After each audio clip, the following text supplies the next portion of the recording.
lakas naman ng loob nilang magpapirma.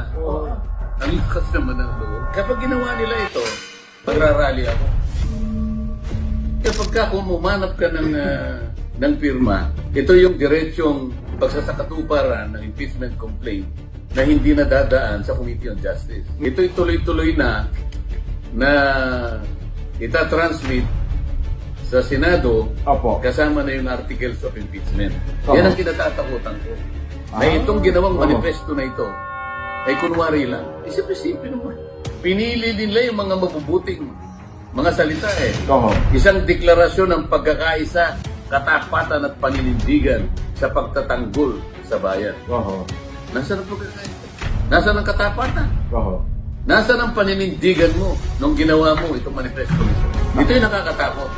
Panluloko ito sa ating mamamayan. Kapag ito'y ginawa nila, halimbawa nagsimulang